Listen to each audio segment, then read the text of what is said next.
Do you want to play RuneScape but downloading the launcher is just too difficult? Do you also wish the experience rates were substantially slower, the graphics and textures were wildly inconsistent, and there was much less content? How about a side serving of sarcastic self-awareness so heavy-handed it borders on parody of the genre itself? Well then you should play Genfanad. Or maybe you want a small but genuinely charming game created by a passionate team with a rather friendly player base that's being added to slowly but is undeniably playable with huge amounts of potential. Then yeah, you should genuinely give Genfanad a go. Welcome, I'm Josh Hayes and this is Worst MMO Ever, a series where I play every MMO I can find in a bid to find the worst. Drop a like on the video or sub to the channel for more MMO stuff, ring the bell for all the future videos, and as usual, a massive thank you to all the supporters on Patreon who keep the channel alive. More information on how you can support at the end. For now, let's begin. Every few days I'll get an email from someone saying they're making a new MMO, or I'll find a Kickstarter page from someone wanting money to make an MMO, and they're often fresh-faced game devs biting off way more than they can chew, promising the world or the universe. They'll talk about never-before-seen skills or the most intense PvP you've ever experienced. There is an entire ocean of games promising to be the bestest best brand new thing ever.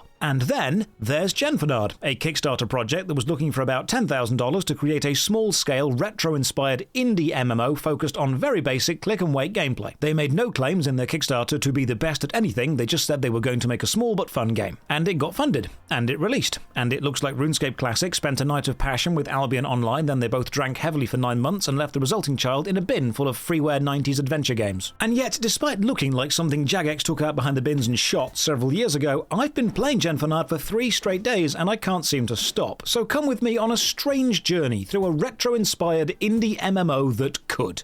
There's even a Santa hat. Let's start with the basics. Genfanad is a generic fantasy adventure game. That's literally where the name comes from, Genfanad, and it's an extremely self-aware online adventure. You, as a player, are working for the Corporation for Licensed Heroics, or Cliché Corporation, performing tasks around the overworld and helping NPCs with all the standard fancy fare that you'd expect. To sign up, you need to use the website. It's somewhat clunky, needing lots of different pages and a rather basic UI. There is a Steam release planned for March of 2023. Now, currently the game is free, although if they're copying RuneScape's homework as closely as I think they are, they will likely have an optional members-only section added in the future. But as of right now, there is no way to give this game money, which is actually a shame. In a similar style to RuneScape Classic, the game is updated weekly with small changes, enemy rebalancing, graphical updates, small areas and quests added constantly instead of large world-changing expansions every few months. Now, I've mentioned the game is self-aware, but exactly how self-aware are we talking? Well, they have made a trailer, and it's pretty on the nose.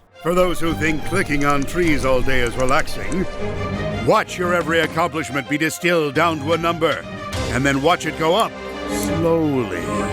An ever-expanding world for people who love to watch numbers go up. We keep discovering new areas that we were sure weren't there last week. Play alongside dozens of other adventurers. Join a world where most people stand around in banks all day. The corporation is seeking profit, and you are how we'll get it. Now, as funny and as tongue-in-cheek as the trailer is, there are issues that come with forcing this level of self-awareness. We'll see this later. So I sign up and no download. Genfanad runs in the browser like RuneScape Classic used to. Look, I know I am going to get sick of saying RuneScape Classic in this video, and I'm sure that the Genfanad people are probably sick of hearing it. So every time I would say RuneScape Classic, instead I'm going to say the name of a classic PlayStation 1 game. So just how similar is Genfanad to Soul Reaver? Isometric, top-down, tile-based world with movable camera, sprite graphics with 8 facings, left click to move, right click to bring up the interaction menu, including context-based interactions like attack or pick up, the walk here option, or the examine option. When you click to move, you get a little yellow splash graphic where the cursor is, and a red graphic for interaction. The minimap shows white dots for players, yellows for NPCs, red for items. People added to your friends list show up as green. So far, it is exactly pandemonium. You start in a tutorial section and need to complete a few tasks to be able to leave and explore the mainland. You can set your style in the mirror and then talk to the cliché overseer. Move through the door by clicking it, grab the knife and shield from the table, equip directly from your inventory. Now, unlike Colony Wars, your inventory can hold 30 items, not 28. And you don't have a separate equipped items screen. Worn items remain in the main inventory but have a little yellow highlight behind them. As of yet, there actually isn't an equipped items screen, but you've got head, body, legs, main weapon and offhand shield slot, and then a few two-handed weapons like warhammers. The combat instructor Leroy, likely a reference to Jenkins, throws an unstrung bow at us and laughs about how it's it's useless without the string, but then gives us the string, so you right-click the bow in your inventory and use it on the bowstring to make it useful. You then equip some arrows and shoot at a nearby rat. Now there's no bow drawing animation, the projectile just flies straight. With combat sorted, we have access to a smithing instructor, mining instructor, botany and cooking instructor, and basic shop. This is basically Tutorial Cave, Tutorial Island's less successful little brother, like Brad and Doug Pitt. The botany skill is the easiest, pick up food from the ground, but you do need a sickle, not equipped, just in your inventory. Thankfully there's one on the box, and picking a potato gets you the achievement, "This is a skill?" Which is a light-hearted jab at the simplicity of just clicking, and while it's a funny meme-style game now, this constant need to make everything a self-referential joke does start to hobble the game later, because it affects the emotional stakes it can actually build up. As for skills, you've got a stat panel. 18 skills are divided into 4 styles: combat, processing, support, and gathering. Combat is health, renamed to vitality. Then the 3 melee-focused stats: attack, strength, and defense. Then ranged and magic, renamed to sorcery. Then you've got your usual mining, smithing, fletching, woodcutting. And your combat level is an average of all of your combat skills added and divided down, and you start at 3, because Jade Cocoon did it, so we're doing it too. When you fight in melee, your chosen style adds a modifier of +3 to that style and filters all of the gained experience into that style. There is also a controlled option which adds 1 to everything and splits the experience evenly, like Fade to Black. Okay, let's do some mining. You need a pickaxe and then you click on the rock to get ore. You need 1 copper ore and 1 tin ore to make a bronze bar, and then you use these both in the furnace to melt them. Seriously, that sentence could have been copied word for word from the G-Police wiki. Whenever you are doing a gathering or processing thing, a little oval with an icon of what you are doing appears above your head, like medieval. And now for the first, not so much issue as annoyance. The UI for processing or crafting jobs is not completely consistent across jobs. Interacting with a crafting station, such as a furnace or food prep table or anvil, basically anything which turns stuff into other stuff, doesn't show you everything that you can do. In fact, you don't get to see anything that you can do until you have added items from your inventory to these slots in the processing UI. And then you only see what possibilities there are involving the items you've added. So if you add copper ore, you will also need tin ore to make a bronze bar, and the bronze bar recipe does show up. But if you just open the furnace interface, even if you have all of those things in your inventory, the bronze bar recipe will not show up until you add at least one of the 2 reagents required. Also, if you add 1 reagent and the bronze bar recipe shows up, even if you click make while having the things in your inventory, that doesn't matter. You need to make sure you've moved them from your inventory onto the crafting UI. It's clunky, but it's not game-breaking. It can be improved. So far, visuals, movement, inventory, equipping, gathering, and processing is basically crock. What about combat? Oh, combat is the most Silent Hill combat since Fighting Force. Behold, combat. You click on the enemy, then you wait. And in an interesting touch, taking a long-forgotten design note from Armored Core, you can't leave combat for the first 3 rounds of attacks. And when you die, and believe me you will, you drop everything except your 3 most valuable items. Currently there is no way to see what those items are, you just have to kind of guess. So we have a chat to this shop NPC. Everything within it is cliché branded. I browse round, and after playing for a few days, here is my issue with the self-aware, self-referential genre meta jokes. At its core, yes, Genfanad is extremely derivative of other games, specifically Death Trap Dungeon. It has copied so many design choices from Rayman you can't ignore it, but those choices were popular for a reason, and mechanically, despite being clunky, it does work. The problem is, it's so focused on being meta and referential, it seems to lack confidence in building up any actual emotional narrative of its own. The story of the world is one massive joke. The NPCs are containers for jokes. The world itself is even called Nooblandia.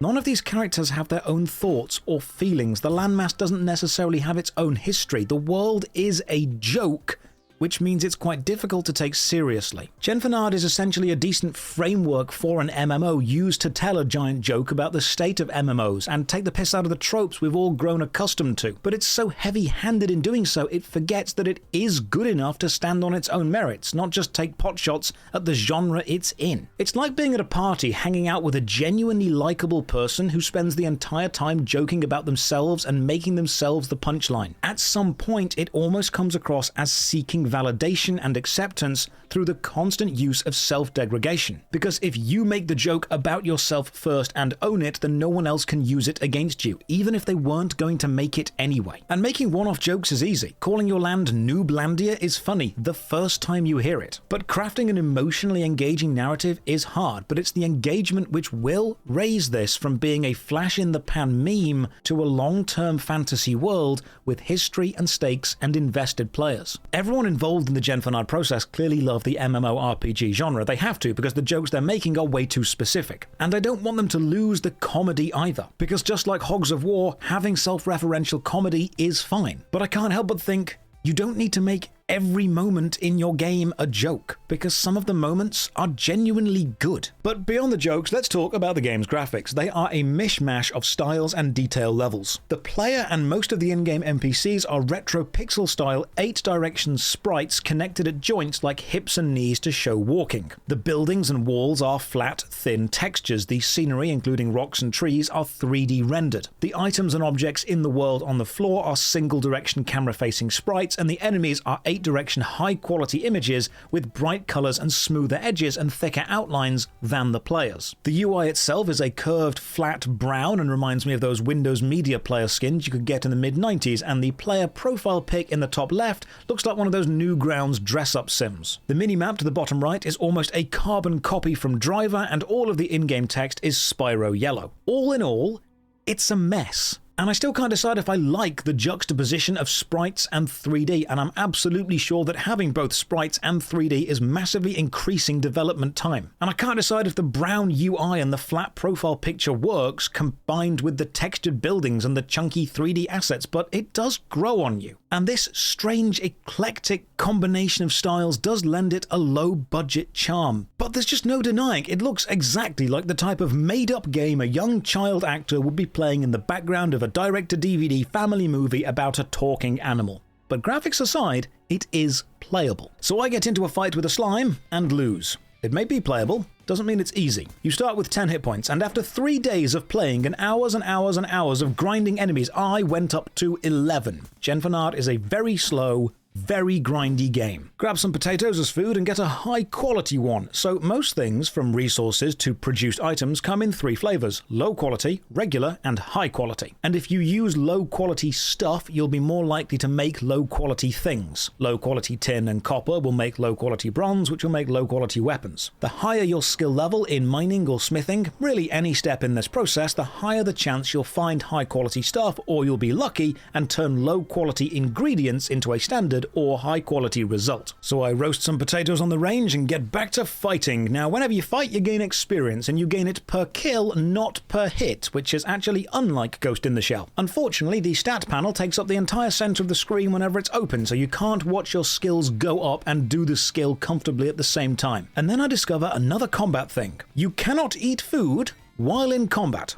This, combined with the 3-round no-run clause, means fighting anything is a case of survive 3 hits, and if you're not dead, consider retreating. Eating while retreating and being chased, and then getting straight back into the fight. It also means there's a chance that if the enemy could 3-hit you, don't fight it, which is difficult, because at 10 health, almost every overworld enemy can 3-hit you. Combat is risky, even with better armor. A level 2 slime can, and will, kill you. Amazingly, I see another player in the tutorial area, so I say hi, and they reply, "Free stuff please." Oh, that takes me back. It truly is Tony Hawk's Pro Skater. Now in this opening section there's a shop which sells armor and takes tokens, and all enemies here drop tokens. Some enemies are aggressive and will attack you when you walk past them. And if you do alert an enemy by walking too close to them, a little exclamation mark will appear above their head like in Metal Gear Solid. That's not a RuneScape Classic thing, that's actually like Metal Gear Solid. So I kill some slimes, grab a key, open a door, and climb up the steps to the outside tutorial bit. And now we're outside. The camera has a greater range of movement. Behold the vertical range.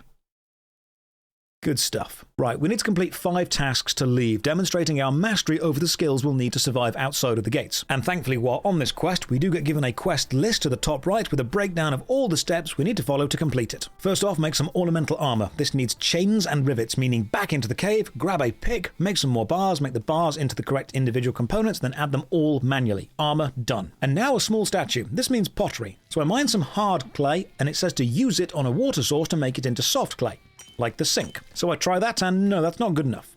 You need to fill a bucket from the sink and then use that on the clay. but I can't find any buckets. So I explore for 10 minutes and try and find them, and I just cannot. They're in no shop, they are nowhere, and nothing drops them. So I think maybe I can make one. And yes, you can. If you use a knife on a log, you can make a bucket, then you can fill it with water and get 4 hard clay, make them into 4 soft clay, use the soft clay on the pottery wheel to make an unfired jug, plate, and pot, then fire them all together in the kiln, and make a statue. Same basic pottery as Twisted Metal. Oh, outside there's a ranger NPC called Robin, because that's an MMO lore. Any MMO without a ranger NPC called Robin gets instantly bought out by GamerGo. And now we're off to kill some spiders for some spider silk, and the only problem here is spiders are really hard to kill at low levels. So I spend some time, quite a lot of time actually, mining, smelting, smithing. The main issue here is the opening anvil interface. I have no idea what I need to do to make the armor. If I add a bar of bronze, I can see what the bar makes, but not what the things it makes can make. So if I want to make chainmail, I need to add the bar, then turn the bar into a chain, then reopen the interface and add the chain, and now I can see that chainmail requires a chain and some other stuff. There is clearly a deep flowchart of products which stack together, but there is no way to see it all without just starting. You can also fail at any production step and break reagents, which gets super frustrating. Also, if you need to add 2 or 3 bars from your inventory into the Anvil process UI, you have to click 2 or 3 bars in your inventory, but you have to click on different ones. So if I click this bar, I now can't click this bar again because the game thinks that's already added, and there's no visual indicator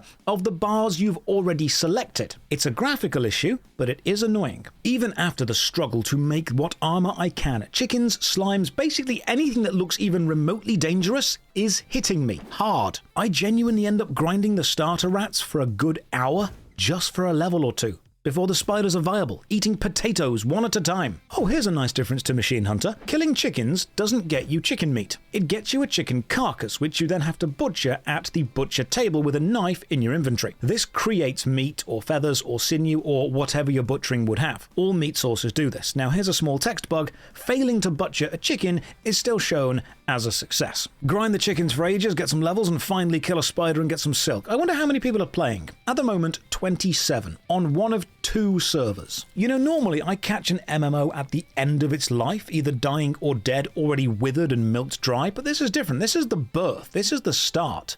And while I've got issues, it does feel hopeful. Craft the spider silk banner, another of the gate requirements, then grab some wood and carve a mannequin, and finally the meat and potato foodstuff. So I kill a chicken, butcher it, cook the meat, cook a potato, present it, and it's not accepted. Look, game, you want chicken and potatoes. I'm giving you a chicken and a potato. What else do you need? Everything's here. Right, so the game doesn't quite explain this very well. There is a butchery table which processes animal carcasses into meat, and then you have to use the range to cook them. But there's also a food preparation table, which opens a UI and allows you to take cooked ingredients and combine them into better food. And you need to combine a cooked chicken and a cooked potato into chicken and potato. But this also means you need a plate. So you've got to mine some clay, make a plate, fire it, then add it all together. And with everything supplied, we proudly stride forth from the tutorial and lose everything.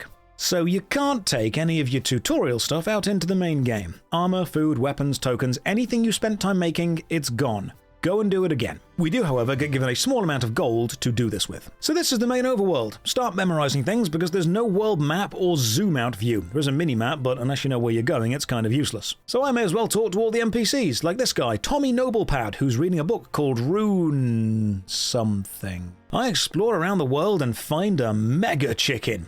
You know, that's something Tomb Raider doesn't have. But then I mine a rock and find a gemstone, and we're back to Final Fantasy VII. With the money I gained from leaving the tutorial, I go and try and buy some starter armor. Now, I'm going to be honest, I look like I'm going to a bondage rave, but had to build my outfit from things I found under the sink. But I at least can be better equipped, so I spend the rest of my gold on a bronze short sword. Because if Digimon Rumble Arena taught me anything, it's that bronze is level 1. Wrong, bronze is level 11, and you cannot equip it until level 11. But nowhere does the game tell you this. There's no in-game level required screen, no breakdown of what you unlock when, or even a level requirement when you cursor over an item. In fact, the only way you'll know if you can or can't use something is by trying to use it, but in general, bronze at level 11, and then iron, steel, mithril at 20, 30, 40. Basically, if you've played Silent Bomber, you'll understand the metal progression system, but you're stuck with the beginner weapon for now. I kill a rabbit, get some bones, bury the bones, and gain some piety experience. What does piety do? Currently, nothing. It's not actually got a use in the game yet, it's being added. In fact, there are 3 magical things located entirely within this tab: sorceries, which are combat spells, rituals, which are gathering or creation spells, and blessings, which are the non-existent prayers. Now, magic needs runes, no, sorry, it needs cards to cast, and monsters drop cards, and currently there are 20 cards, although not all of them have a use yet. I chat around some NPCs and finally start my first quest. Jax the Butcher. He says, go and buy a cleaver. Now, this starts the quest Grisly Fate, and there is a quest list, but it just says whether you've started or finished. There's no recap, no next step, there's basically nothing. Once you start a quest, just remember everything you need to do, and remember which NPC starts it because the game won't tell you. Now, thankfully, Genfanad does have a wiki, but it's not a complete wiki. It's still being added to and built by the community right now. It's even got a quest guide and a very useful world map, labeled with items, enemies, NPCs, and all the needed interactable production and crafting stations. Now, the world map isn't big, but it doesn't need to be because it is densely packed. Unfortunately, quests in the overworld don't have the bullet points like the tutorial did, which is a shame, because it's always nice to have a little reminder of what you're meant to be doing. But armed with the wiki, we now know quests give experience, so off we go. Find some iron rocks, there is a bank to the north in a castle on a hill, and the fantasy music kicks in as we wander around. It's repetitive and generic, which is what I expected, but it's also quite homely, and after a loop or two, you do sort of relax into it, like a warm bath of low-stakes, high fantasy. If you examine another player, you'll get the text, someone else decided to play this game for whatever reason. Look, I get the joke, but constant self-depreciation can sometimes make the people playing question, actually, yeah, what is the reason? Why am I playing this? It might be useful every now and again to reframe the negative jokes into a positive joke, such as, another player to explore, battle, and trade with. Hurrah! You could lend the whole sequence a more upbeat, jovial feel. You don't need to constantly joke about the futility of your game if you want people to remain in your game. I find a bank, store some stuff, and ideally I need a bank near some mining rocks, and then a bank near a furnace, and then a bank near an anvil, so I can efficiently form a kind of mining, smelting, and smithing production line. But right by the mining site, I meet Roland and start a quest, and this is clearly going to be a mining quest, so I mine some stuff, and it turns out the stuff might be magical, so I need to drop it into a well, and then use a special water card to cast a special spell onto it to see what happens, but the water card I need, the quest-specific one, is dropped by a level 12 goblin, which I am so far away from being able to kill. I guess I'll come back to this later. So instead, I spend about an hour just running ore back and forth from the bank. I even earn the achievement, a true MMO gamer, for opening the bank 10 times. Once this game hits Steam, I will be absolutely intrigued to see how many players gain this achievement. While mining, I'm also scouring the wiki on my other monitor, and it really does feel like the frontier, a brave new world, because most of the items and weapons have question marks by them. What level is this? Where does it drop? How do you make it? No one knows yet. The player base is literally discovering this as they go. Right, with loads of ore banked, I sort the wiki map to only show me banks and forges. Now, there are 5 banks in the game and 3 forges, so it's off to this new town for some furnace runs. Thankfully, the banks aren't separated like New World. They are connected like nightmare creatures. Another bit of graphical dissonance. Why are all the bankers in suits and ties with cool matrix glasses? With all the smelting done, I sort the wiki world map by banks and anvils, and I discover there is only one anvil in the entire game, and it's in the starting city. This means shuttle runs from the northern bank back and forth to the starting city, which I now realize is what everyone else is doing. Unfortunately, I break so many bars while trying to make anything that I don't really make a lot of progress, and thus the mining grind begins. And I just know this is going to take hours. You know, maybe I've been spoiled by the Dwarven Artisan Shop or the Motherlode Mine. Turns out that all bronze is level 11, 11 defense needed for armor, 11 attack for weapons, and all of the quests are beyond me, so all I can really do right now combat-wise is grind slimes. So I do.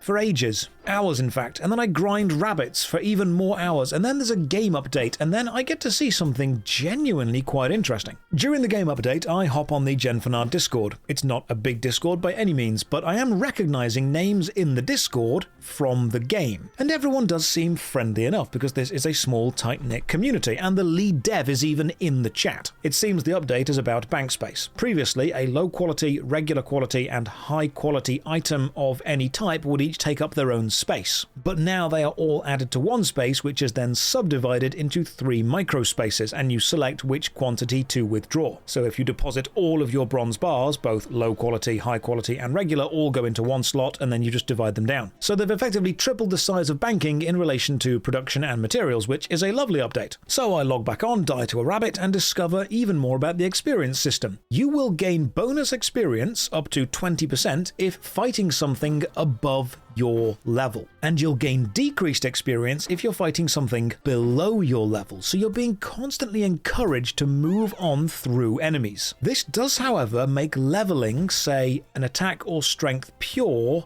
very difficult, as you'll need to fight tougher enemies or incur the experience penalty to leveling, but as you fight tougher enemies, if you don't train defense, you will die. This style of bonus experience for fighting hard stuff and penalized experience for fighting easy stuff very much favors balanced accounts. And then a bit of MMO dev history gets made. Turns out if you click and drag an item onto these new mini slots within your main bank slot, it just deletes the item. And on Discord, unfortunately, someone just lost 1400 flax, which is a lot of flax. So the game is immediately taken offline, the bug is patched, and the lost flax is returned to the player, all in about 10 minutes. The devs let everyone know the banks were backed up before this, and no one has lost anything. Now honestly, that's really fast fixing. I mean, Gran Turismo had the party hat duplication glitch for a few hours. This was solved almost instantly, and you've got to respect that. By now, I'm settling into this comfortable pace, seeing the same people, chatting. I'm also noticing small touches, like how combat is only ever shown as the player on the left and the enemy on the right flat onto the camera, which is reducing the amount of sprites you'd need to draw. Or how selling to a shop is needlessly clunky because you can't right-click and sell from your own inventory. You need to select an item in your inventory and then select sell on the shop's own UI. And I've also been promoted to killing rats, and then the Discord starts talking about how the latest update has nerfed one of the best food items. And somebody just traded a load of gold for the best food item, and then they just trade back, and it's all cool. Which is amazing, and can only happen because the community is small. So, look, I know that some of you are going to watch this video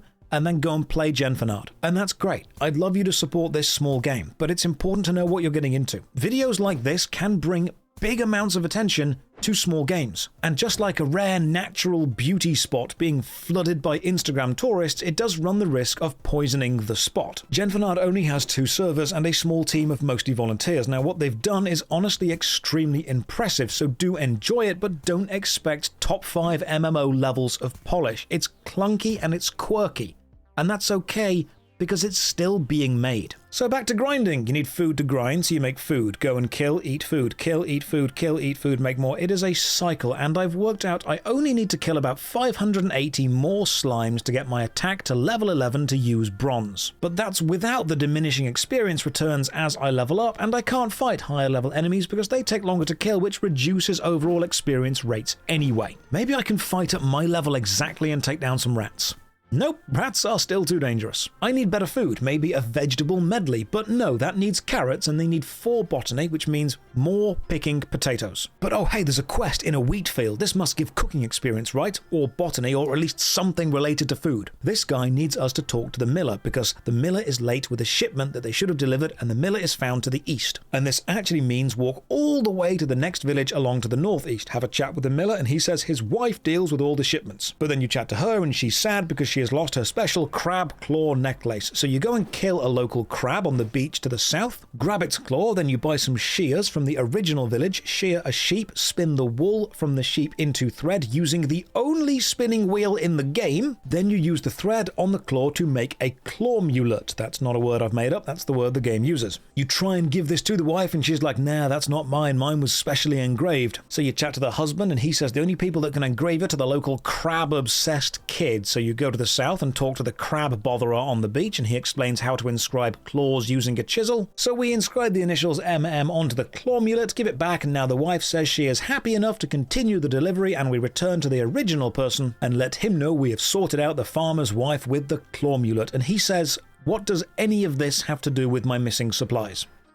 I do appreciate how the original NPC of the quest has no idea or interest in your actual adventure, they just want their stuff. And finishing the quest gets us artistry and tailoring experience. Not what I needed, but cool. Maybe I can do that earlier quest now with the level 12 goblin. So I try again and no, I need way more health. This means grinding way more vitality. So while loading up on food, I meet another player called Xmas and I compliment their armor, and they explain you can enhance the starter armor with scrap metal found around the starting town. You just trade with the NPC Gen in the blacksmith shop. So now a new plan. I gather a load of scrap metal, and while walking around, Elvendale gives me a Santa hat. Now I'll be honest, the cultural hold that Oddworld Abe's Odyssey has over Christmas crackers, Santa hats and party hats is insane. So it's kind of expected that Genfanad would add them, but I appreciate the examine option of the Santa hat being to celebrate happiness, not a stock market, because honestly, discontinued rares did become a somewhat dividing issue. While in the bank, another player called Gamer asks if anyone has a spare Santa hat, and Elven Dude does, so now we're all in Santa hats, and it's just a magical moment. I check the wiki map, and it does show scrap metal locations around the main town, so I go around hoovering them all up. I even find a trapdoor leading to a passage to and from the castle, which is quite a nice shortcut. I just talk to people, and I just click for hours. Genfanad likely won't ever become a massive MMO because it's a niche idea to begin with, a self-aware parody of the genre, while itself having the design tropes that it is satirizing, but it doesn't need to be big, it just needs to be fun. And that is what she said. I throw some scrap metal onto my armor and upgrade it. It's a shame there are no tooltips showing the upgrade amount over the previous. You just need to open your stat menu, remember what it was, put something new on, and see what it now is. So I just gather some more scrap metal.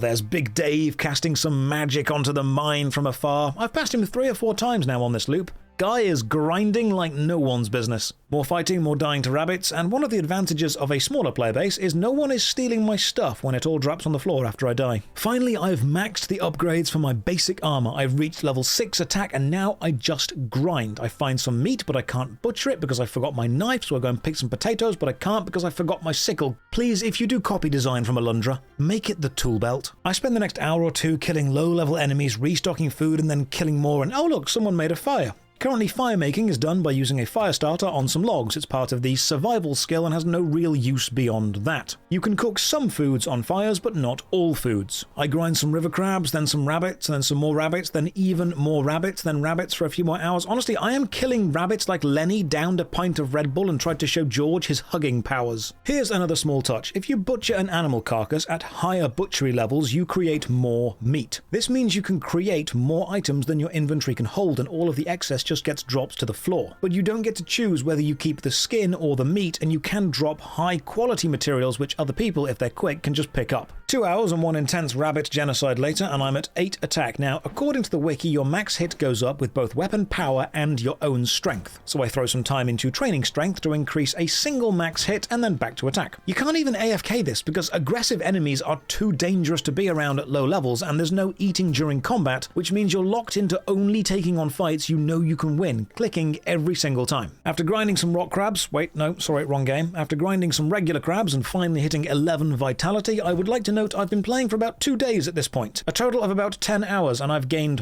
1 extra health point. 4 more hours of grinding rabbits, and we're finally at 11 attack. Now, to make any meaningful progress in Genfanad, you really do need to play it like your job, or accept that this is a long, slow process. I also kill some cows, and I appreciate how the cow carcass is just a smaller, squished, upside down graphic of the cow. Finally, with 11 attacks sorted, I need a bronze weapon. Only one issue: making weapons gives the chance of low quality, regular, or high quality, and the low quality weapon is not as good as the sword I've currently got. So I throw all the ore I have into this, and then all the bars, and I still only make low or regular quality. I lament this out loud, and thankfully, finally finished with his magical mining, Big Dave notices my plight, steps up, and crafts me a high quality bronze short sword. Way better than my current weapon, so now we are good to go. Oh, quick note, if you do decide to play the game, the world map is small, there are 2 servers, and all overworld resources are shared. So have fun mining if it's busy. Oh man, lines of fires burning into lines of ashes outside a bank. That is just quintessential Barbie race and ride. Kill cows, kill cabs, gain experience very slowly, and chat.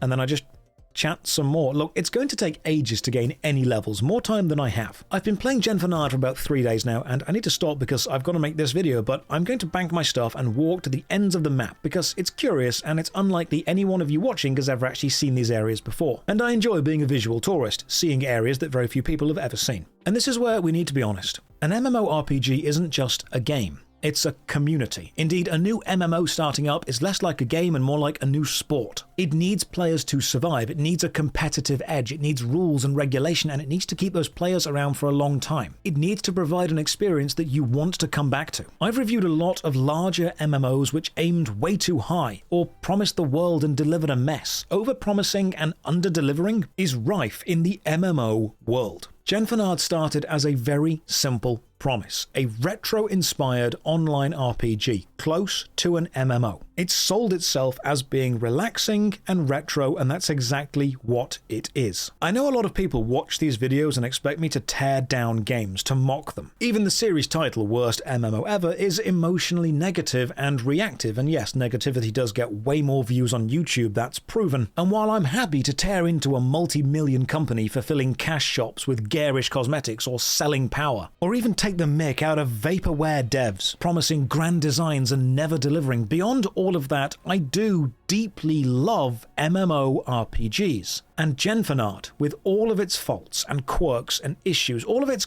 clashing art styles and grindy systems and confusing interfaces, all of its overflowing text box problems and clunky shop systems, with all of its flaws, it is still very clearly a manifestation of love for the genre. Genfanad hasn't promised you the world, it's simply promised you its world, small and limited as it is, being built by a small but passionate team with a small but passionate player base. It's got a good foundation, and it is making progress, however slow that may be, toward being something better. I've often said, instead of planning the most amazing thing in the world, just make something small and quality, and then add to it as you can as you go. And there is absolutely no denying that as a game, Genfanad has got such a long way to go. There's so much it needs to improve on, and so many issues it needs to fix. But as a game, it can fix that if it keeps moving at the pace it's currently moving at. So stepping away from it being a game and looking at it as an example of how to make a small, simple, community-focused MMORPG, it's absolutely bloody fantastic. So to end the review, I will award Genfanad Cliché out of 10. Cheers for watching. Links to Genfanad are below. If you've enjoyed the vid, you can support me on the Patreon like these awesome people have already. Links to the Patreon, Twitch, Twitter, and our Discord are all in the video description. And as always, have a great day.